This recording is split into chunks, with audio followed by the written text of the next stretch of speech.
हाँ, इसके पहले वाले वीडियो में हमने समांतर श्रेणी की चर्चा की थी। अब आज भी उसी के आगे हम लोग बढ़ेंगे। जैसा कि वहाँ पे पिछले वीडियो में हम लोगों ने क्या क्या देखा था। सबसे पहली चीज़ हमने ये देखा था सीक्वेंस।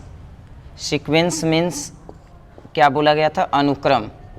इसकी चर्चा की गई थी कि हम सीक्वेंस किसको बोलते हैं। दूसरा स्टेप पे था आपका सीरीज। सीरीज मीन्स श्रेणी, इसकी भी चर्चा की गई थी कि हम कब किस सीक्वेंस को सीरीज बोलेंगे या सीरीज कहेंगे। तीसरे प्लेस पर हमारा था प्रोग्रेशन। प्रोग्रेशन और प्रोग्रेशन मीन्स श्रेणी। इन तीनों की चर्चा हम लोग पिछले वीडियो में कर चुके हैं। और इसी के आगे ये भी चर्चा हुई थी कि हम किस प्रोग्रेशन को, हम किस सीक्वेंस को कब एपी बोलेंगे, ठीक, कब हम उसको जीपी बोलेंगे, कब उसको एचपी बोलेंगे। इन सारी चीज़ों की चर्चाएं हो चुकी हैं। आज मुझे क्या बताना है कि एपी तैयार करने के लिए मतलब हमें वो कौन कौन सी चीज़ें मिल जाए जिससे हम एपी तैयार कर सकते हैं। AP means arithmetic progression. तो देखो बच्चों, सबसे पहले अगर हमें ए का पता लग जाए, ए मीन्स क्या होता है, जो हमारा ए होता है इसको हम लोग बोलते हैं प्रथम पद। अगर मुझे प्रथम पद मिल जाए, उसके साथ ही साथ उसका जो सार्वांतर होता है जिसको हम लोग कॉमन डिफरेंस बोलते हैं और इसको डी से रिप्रेजेंट करते हैं, अर्थात इसको डी से दिखाते हैं, सार्वांतर। अगर मुझे ये दो चीज़ें मिल जाएं, प्रथम पद जिसको ए से रिप्रेजेंट किया जाता है और उसका सार्वांतर डी, तो उस एपी को हम लोग तैयार कर सकते, बना सकते हैं। जैसे अगर बनाने की बात की जाए तो उस एपी को कंप्लीट कीजिए 2 4 5 पदों तक, तो क्या करते हैं, पहला हमारा जो पद होगा ए होगा, जो नेक्स्ट वाला टर्म मिलेगा ए प्लस डी, क्या करेंगे, इसी फर्स्ट टर्म में ये जो कॉमन डिफरेंस डी है उसको जोड़ते हुए हम आगे की ओर बढ़ते हैं। नेक्स्ट अगला टर्म अगर आपको फाइंड करना है तो क्या करेंगे, ए प्लस डी, इस सेकेंड वाले टर्म में आप डी को कॉमन डिफरेंस को जोड़कर आगे बढ़िए, comma a plus D. Next वाला टर्म चाहिए तो फिर आप क्या करो, एक डी और ऐसे जोड़कर आगे बढ़ो। इसी आना ऐसे ही चलता रहेगा। क्लियर हुआ। हम जरा इस पर केयर करते, ध्यान देते हैं। ए तो ए ठीक है, ए प्लस डी भी चलेगा, कॉमा यहाँ से इस बात को हम लिख सकते हैं डी प्लस डी, क्या 2D होगा तो ए प्लस 2D आप इसको बोलो, comma a plus D D, इसको अगर ऐड करते तो ये क्या बनेगा 3D एंड सो ऑन। तो फर्स्ट टर्म ए मिला, सेकेंड टर्म ए प्लस डी, थर्ड टर्म ए प्लस 2D, फोर्थ टर्म ए प्लस 3D। अगर इस पर थोड़ा सा केयर किया जाए, ध्यान दिया जाए, तो हम क्या देखते हैं कि जो इसमें डी है, डी की जो संख्या है उसके जितने जो टर्म है उससे एक लेस है, एक ठो कम है। अर्थात जो फर्स्ट टर्म है उसमें डी है ही नहीं, सेकेंड टर्म में एक ही डी है, मतलब पदों की संख्या 2 है, सेकेंड टर्म में एक डी है, थर्ड टर्म में 2D है, मतलब पदों की संख्या 3 है तो डी उसमें एक कम है। जो हमारा फोर्थ टर्म है ए प्लस 3D है, अर्थात जो डी की संख्या वो एक कम है। क्या मैं इस बात को ऐसे नहीं लिख सकता, a comma a plus 2 minus 1 into d, comma a plus 3 minus 1 into d, comma a plus 4 minus 1 into d. ऐसे भी तो लिखा जा सकता है ना। जरा चेक करो, 2 माइनस 1 आएगा, 1 में डी का मल्टीप्लाई करेंगे तो डी बन जाएगा, तो ए प्लस डी। 2D को we can write 3 minus 1 into D, ये चीज़ इसके इक्वल है।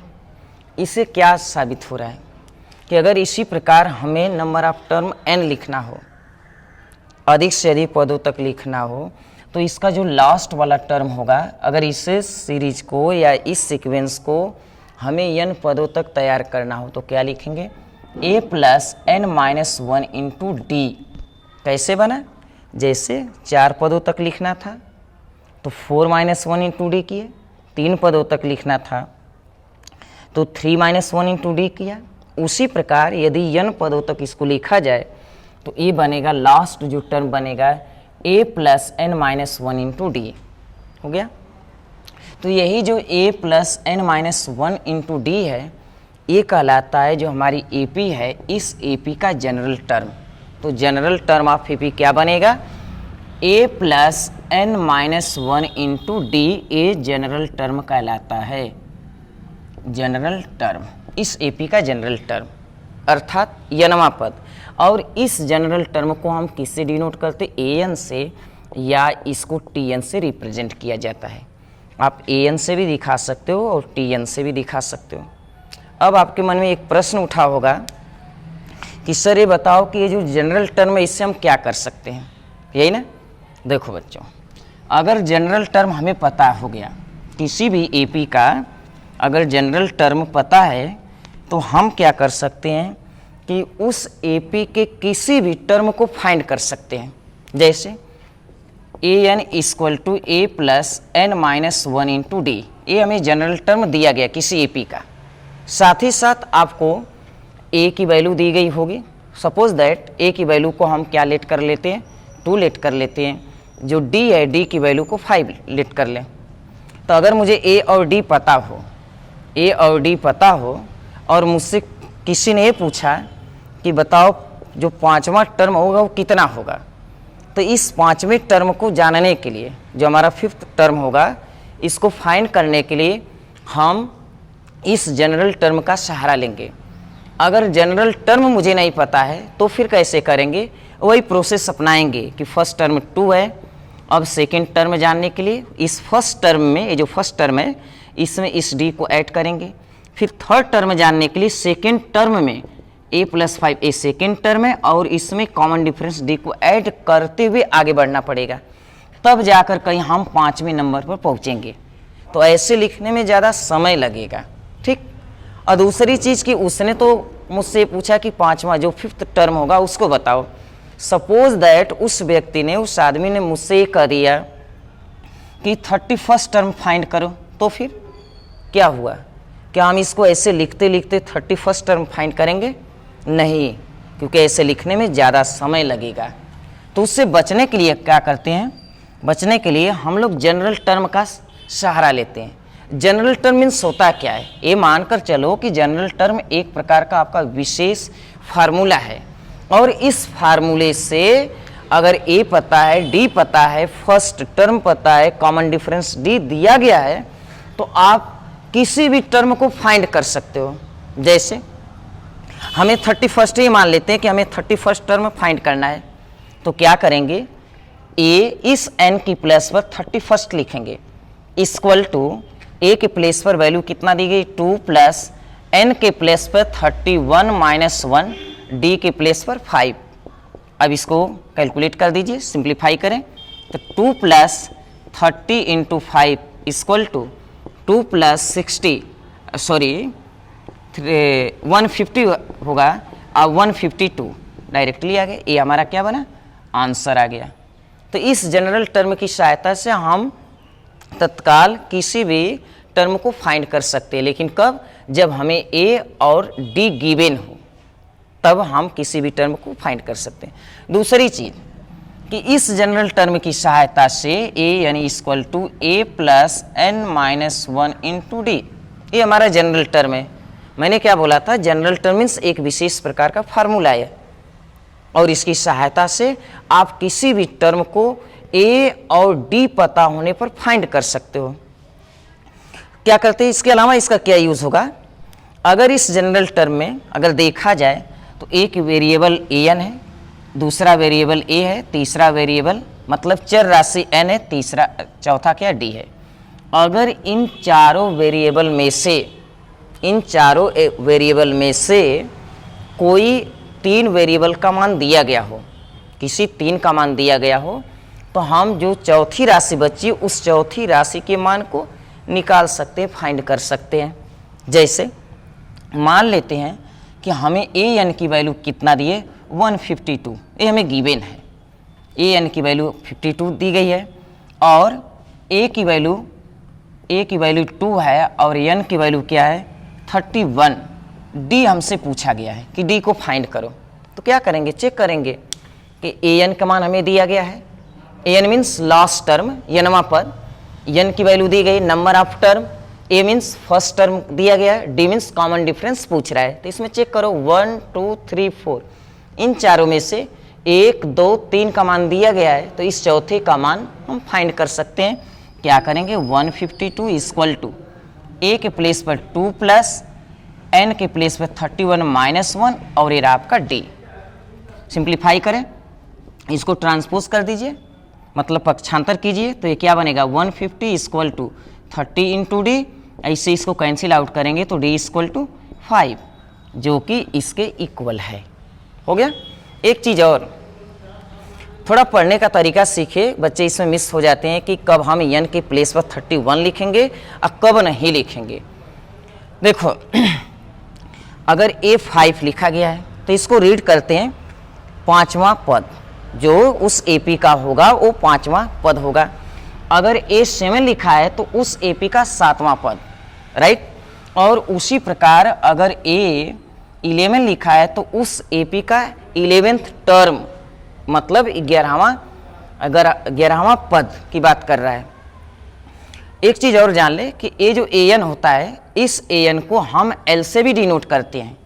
कहीं कहीं आप लोग बुक उठाएंगे तो उसमें देखने के लिए क्या मिलेगा कि AN न लिखकर वहाँ पर ये भी लिखा गया होगा कि L equal to A plus N minus 1 into D होता है। AN equal to A plus N minus 1 into D. हम बातें क्या करने वाले हैं, कभी कभार के लिए इस AN के प्लेस पर लिखा गया होता है L, L equal to A plus N minus 1 into D. इसका मतलब क्या हुआ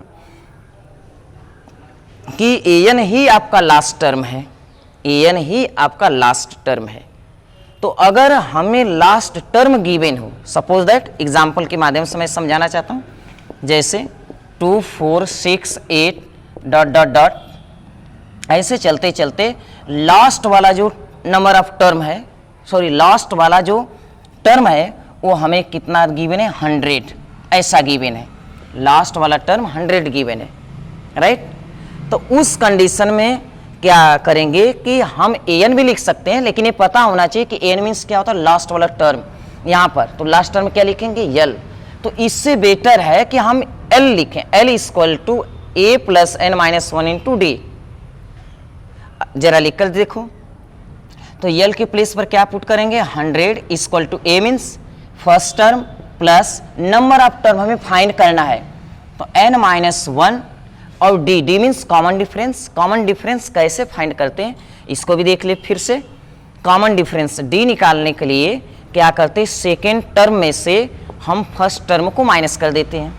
ये जरूरी नहीं है, डी अगर आपको फाइंड करना है तो सेकेंड टर्म में से फर्स्ट टर्म को फाइंड कर देते हैं, या आप ये भी राइट कर सकते हो कि A3 माइनस A2, कोई भी लिख सकते हो। बस इतना ध्यान देना कि जिस भी टर्म को आप ले रहे हो उससे पहले वाला उसका जो प्रेडिसीजर टर्म होगा उसी को सब्ट्रैक्ट करते हैं। मतलब तीसरा पद लिए तो उसमें से दूसरे को घटाओगे, चौथा लिए तो उसमें से तीसरे को माइनस करेंगे, पांचवा लिए तो उसमें से चौथे को घटाया जाएगा। इस प्रकार हम कॉमन डिफरेंस डी की वैल्यू फाइंड करते हैं। तो डी कैसे निकाल लेते हैं, इस दूसरे में से फर्स्ट वाले को निकाल देते हैं। तो 4 में से 2 निकला, ये कितना मिलेगा, ये आ गया आपका 2। अभी इसको सिंप्लीफाई कर देते हैं, तो 98 equal to n minus 1 into 2। अभी 2 को ट्रांसपोज कर दीजिए, इस साइड डिवाइड हो जाएगा, तब 49 equal to n minus 1, n equal to 49 plus 1, अर्थात n की वैल्यू कितना मिले, 50। इसका अर्थ क्या निकला कि अगर हम इसको ऐसे ही राइट करते गए, जिस प्लेस पर हमें 100 मिलेगा वो कौन सा नंबर होगा, वो कौन से प्लेस पर मिलेगा हमें, तो 100वें स्थान पे, जैसे 1 2 3 4 ऐसे लिखते लिखते जब 100 आएगा तो वो कौन सा जो 100 मिलेगा वो किस प्लेस पर मिलेगा, 50वें नंबर पर मिलेगा। तो इस प्रकार हम इस जनरल टर्म की सहायता से बहुत सारी चीज़ों को फाइंड कर सकते हैं। मतलब इन चारों वेरिएबल में से जो AN है अर्थात L है, A है, N है और D है, इन चारों में से किन्हीं 3 की वैल्यू दी गई हो, गिवन हो, तो हम चौथे को फाइंड कर सकते हैं। कुछ सवाल क्वेश्चनों को देखते हैं और कैसे कैसे क्वेश्चन आएंगे हमारी एक्सरसाइज में। 5.1 में आप लोग चेक कर लीजिएगा, समांतर श्रेणी का जो चैप्टर है, चैप्टर नंबर 5, इसमें कुछ क्वेश्चन दिए गए होंगे। क्या कहेगा उस क्वेश्चन में कि ए की वैल्यू दी गई होगी, ए की वैल्यू हमें गिवन होगी, डी की वैल्यू गिवन होगी ना, तो ए कहेगा कि उस एपी को 5 पदों तक लिखो। तो क्या करेंगे, दोनों तरीका है, एक तो आप ऐड करके आगे बढ़कर लिख सकते हो, या फिर आप जनरल टर्म निकालिए। कैसे निकालेंगे, a n equal to A plus N minus 1 into D है, राइट। आप इस फार्मूले में अगर आपको फर्स्ट टर्म चाहिए तो इस एन के प्लेस पर 1 राइट करो। जैसे A1 इक्वल टू, ए की वैल्यू आप पुट कर देना, चलो ए की वैल्यू हम कुछ ले लेते हैं, यहाँ पर 3 ले लेते हैं और डी की वैल्यू 2 कर लेते हैं। तो 3 प्लस एन के प्लेस पर 1 माइनस 1 और डी की वैल्यू 2। अभी इसको कैलकुलेट करेंगे 3। इसका मतलब क्या निकला कि जो A1 है, जो हमारा फर्स्ट टर्म है, ये तो आप पहले ही इसको लिख लियो ना, तो हमारा फर्स्ट टर्म तो 3 ही रहेगा, फर्स्ट टर्म आपको 3 मिलेगा। अब हमें सेकेंड टर्म फाइंड करना हो तो क्या करेंगे, इस n के प्लेस पर हम 2 पुट करेंगे। तो A2 equal to 3 plus 2 minus 1 into D, 3 plus 1, D की वैल्यू हमें गिवन है 2, तो 2 बन जाए, ए क्या मिल जाएगा 2, तो कितना ए बनेगा 5। तो ए 5 बन गया। ए 1 2 3 4 यहाँ तक हमें फाइंड करना है। थर्ड टर्म अगर फाइंड करना हो तो इसी n के प्लेस पर आप 3 पुट कर दो। तो A3 means third term, A2 means second term, A3 means third term, A4 means fourth term.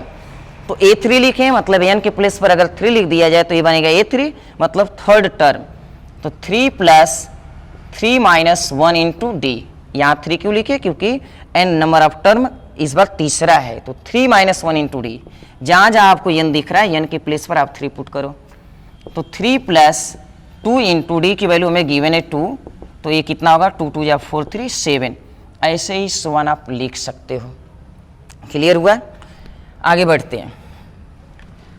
एक और है, आप लोगों ने केयर किया होगा, ध्यान दिया होगा कि जब हम एपी को बना रहे थे तो ए आ रहा था, सेकेंड टर्म हमारा मिला था ए प्लस डी, थर्ड टर्म मिला था ए प्लस 2d, फोर्थ टर्म मिला था ए प्लस 3d, फिफ्थ टर्म मिला था ए प्लस 4d। केयर कीजिए, ध्यान दीजिए, इस पर ऑब्जर्व करो। आइए सर, हो गया, कंप्लीट हो गया, हेलो।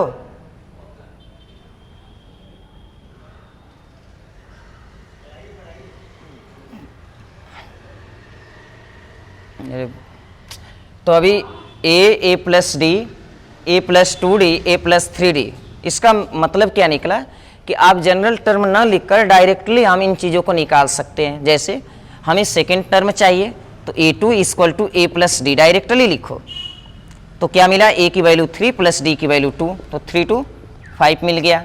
अगर हमें थर्ड टर्म निकालना है तो लिखेंगे A3 इक्वल टू, जो डी हो ये बस पता होना चाहिए कि उससे कम होना चाहिए। जैसे 3 है तो आप क्या राइट करोगे, ए प्लस 2d। अगर फोर्थ टर्म फाइंड करना है तो फोर्थ टर्म है तो ए प्लस 3d। इस प्रकार हम इसको फाइंड कर सकते हैं। कुछ क्वेश्चन मिलेंगे और जिसमें हमें ये पूछा गया होगा कि इनका कॉमन डिफरेंस डी निकालो, डी फाइंड करने के लिए। तो मैंने क्या बोला था कि जो भी सीक्वेंस या सीरीज दी गई होगी, जो भी एपी हमें दिया गया होगा, उसको क्या करेंगे, डी निकालने के लिए A2 माइनस A1 कर सकते हो, जरूरी नहीं, या A3 माइनस A2, जो भी करना, जो भी टर्म लेना, उससे पहले वाले टर्म को सब्ट्रैक्ट करके हम डी फाइंड कर सकते हैं। क्लोज कर दीजिए सर।